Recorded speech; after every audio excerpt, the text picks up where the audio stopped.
Bismillahirrahmanirrahim. Assalamualaikum warahmatullahi wabarakatuh. Baik, perkenalkan, nama saya Sita Masyitoh, NIM 20200960111753, kelas 5B PAI non-reguler di Institut Agama Islam Al-Qadiri, Jember. Tujuan saya di sini untuk menjelaskan sedikit tentang perencanaan pendidikan pada matkul administrasi dan supervisi pendidikan yang diampu oleh Bapak Fikri Farhin MPDI. Baik, yang pertama adalah pengertian perencanaan. Perencanaan adalah suatu kegiatan untuk menetapkan aktivitas yang berhubungan dengan jawaban pertanyaan 5W 1H, yaitu yang pertama what, apa yang akan dilakukan. Kedua why, mengapa hal tersebut dilakukan. Kemudian who, siapa yang melakukan. Kemudian where, di mana melakukannya. When, kapan dilakukan. Dan how, bagaimana melakukannya. Pertanyaan-pertanyaan tersebut berkaitan dengan tujuan-tujuan yang akan dirumuskan, teknik dan metode yang dipergunakan, dan sumber yang diperdayakan untuk mencapai tujuan tersebut. Kaufman 1972 mendefinisikan perencanaan sebagai suatu proses penentuan tujuan atau sasaran yang hendak dicapai dan menetapkan jalan dan sumber yang diperlukan untuk mencapai tujuan itu seefisien dan seefektif mungkin. Dengan demikian, perencanaan adalah aktivitas menetapkan tujuan-tujuan, sumber-sumber, dan teknik atau metode yang terpilih.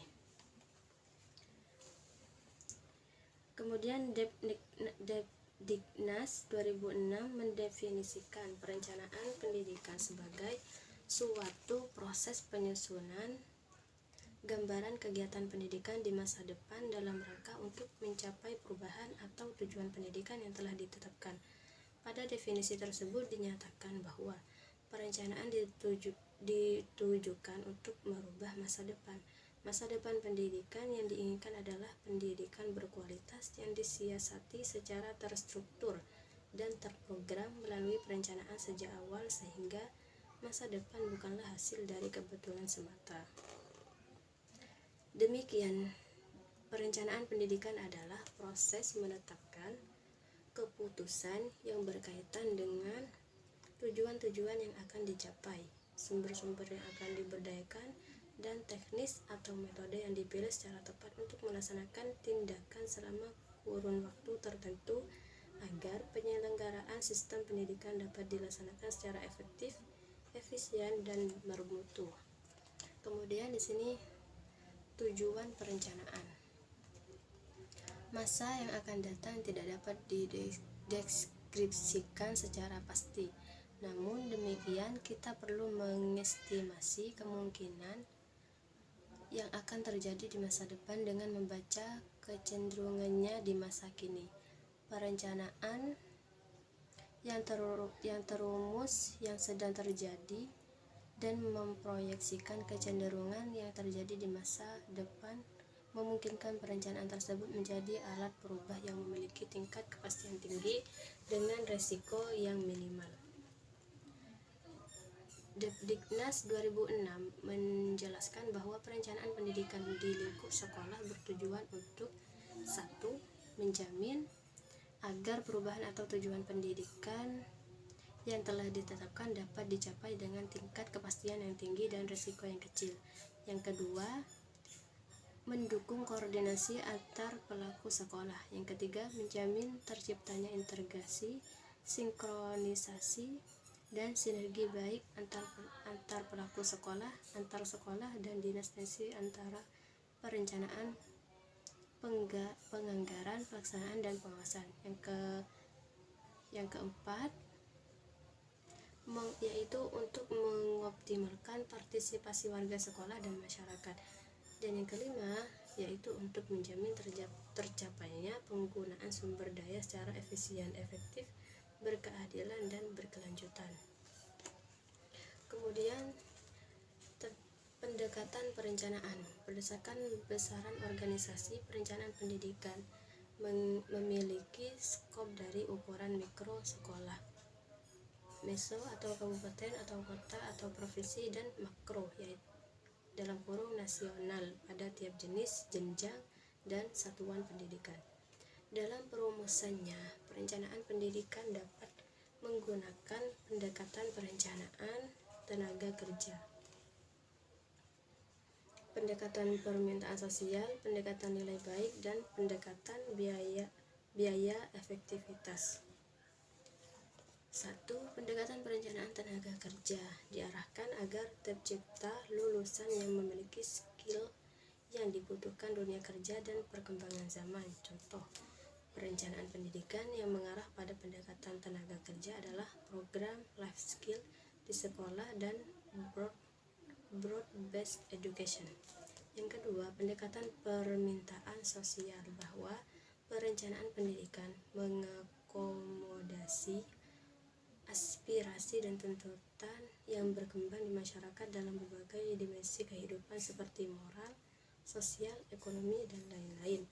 Yang ketiga, pendekatan nilai balik, bahwa pendidikan adalah social oriented, namun dalam prakteknya tetap mempertimbangkan nilai efisiensi dalam pengertian mengurangi pemborosan dan meningkatkan nilai tambah. Yang keempat, pendekatan sistem, bahwa perencanaan pendidikan difokuskan pada organisasi sebagai sistem yang memiliki komponen-komponen yang saling terkait. Pendekatan sistem adalah derivasi dari istilah analisis sistem dengan mengaplikasikan cara berpikir sistem dalam melihat sesuatu objek yang kita hadapi. Kemudian tentang prinsip-prinsip perencanaan. Depdiknas 2006 merinci prinsip perencanaan pendidikan yaitu sebagai berikut. Yang pertama, memperbaiki hasil pendidikan. Yang kedua, membawa perubahan yang lebih baik dalam kurung peningkatan atau pengembangannya. Yang ketiga, demand driven. Yang keempat, menyeluruh. Yang kelima, keterkaitan dengan RPS, rencana pendidikan dinas provinsi, restrada, repetada, dan sebagainya. Yang keenam, partisipasi. Ketujuh, keterwakilan. Kedelapan, data driven. Kesembilan, realistis sesuai dengan hasil analisis SWOT. Yang ke-10, mendasarkan pada hasil review dan evaluasi. Ke-11, keterpaduan. 12, holistik atau tersistem. Yang ke-13, transparansi. Dan yang terakhir, prinsipnya untuk keterkaitan serta kesepadanan dengan rencana-rencana instansi terkait. Kemudian tentang jenis dan lingkup perencanaan. Jenis perencanaan menurut Jam'an Satori 1999 adalah terdiri atas 1. Perencanaan dimulai pada tingkat organisasi yang paling atas ke bawah, top down atau dalam kurung top down planning. Yang kedua, perencanaan dimulai pada tingkat organisasi yang paling bawah ke atas, dalam kurung bottom up down planning. Yang ketiga, diagonal horizontal planning. Yang keempat, rolling plan.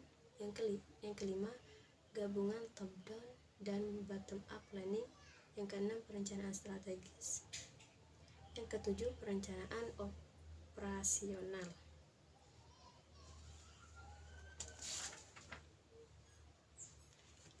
Kemudian tahap dan perencanaan. Tahapan yang dikembangkan Bang Hart dan Trull 1973 adalah: yang pertama, persiapan perencanaan, yaitu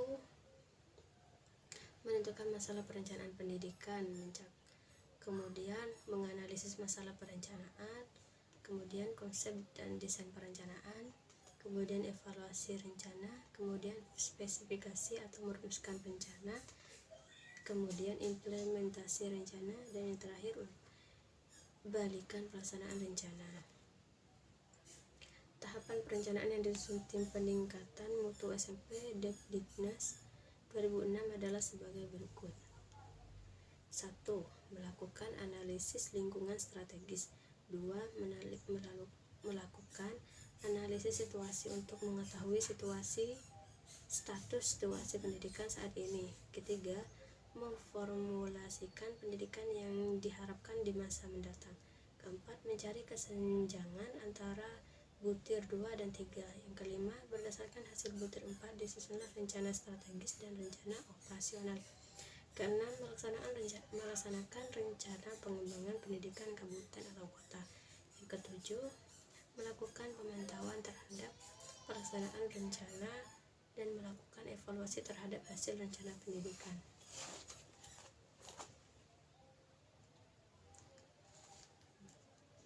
Kemudian merumuskan visi, misi, dan nilai lembaga. Nah, yang dimaksud visi ini